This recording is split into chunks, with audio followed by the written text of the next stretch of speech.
Coronavirus en Belgique, davantage de chantage aux photos intimes pendant le confinement?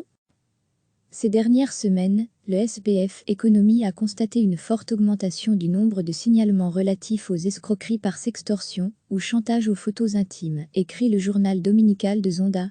En avril, le SPF Économie a reçu 4626 déclarations de fraude, soit 154 par jour.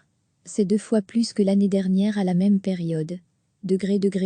À lire aussi, comment les images de corps sexualisés nous font tolérer le harcèlement de ces signalements. 1300 concernaient des escroqueries par sextorsion, soit 43 par jour. Selon la ministre de l'économie Nathalie Mühl, CDEV, il s'agit d'une multiplication par 7 par rapport au mois précédent. Bien que le lien avec le confinement ne soit pas établi, il va de soi que les auteurs de telles fraudes misent sur une augmentation de la consommation de contenu pornographique lors de cette période, estime-t-elle. La sextorsion est punissable, il s'agit à la fois de chantage et d'escroquerie, 2 infractions graves. Les escrocs font croire par mail à leurs victimes qu'ils les ont prises en photo ou filmées pendant qu'elles regardaient des sites pour adultes. Si elles ne leur versent pas l'argent ou les bitcoins qu'ils réclament, ils les menacent de diffuser les images.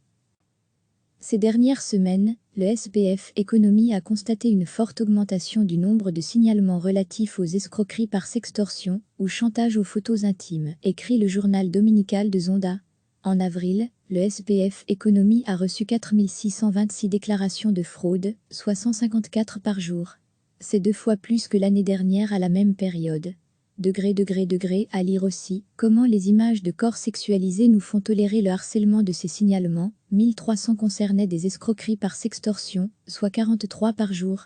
Selon la ministre de l'économie Nathalie Mühl, CDEV, il s'agit d'une multiplication par 7 par rapport au mois précédent. Bien que le lien avec le confinement ne soit pas établi, il va de soi que les auteurs de telles fraudes misent sur une augmentation de la consommation de contenu pornographique lors de cette période, estime-t-elle. La sextorsion est punissable, il s'agit à la fois de chantage et d'escroquerie, 2 infractions graves. Les escrocs font croire par mail à leurs victimes qu'ils les ont prises en photo ou filmées pendant qu'elles regardaient des sites pour adultes. Si elles ne leur versent pas l'argent ou les bitcoins qu'ils réclament, ils les menacent de diffuser les images. Cliquez sur s'abonner pour recevoir les dernières nouvelles.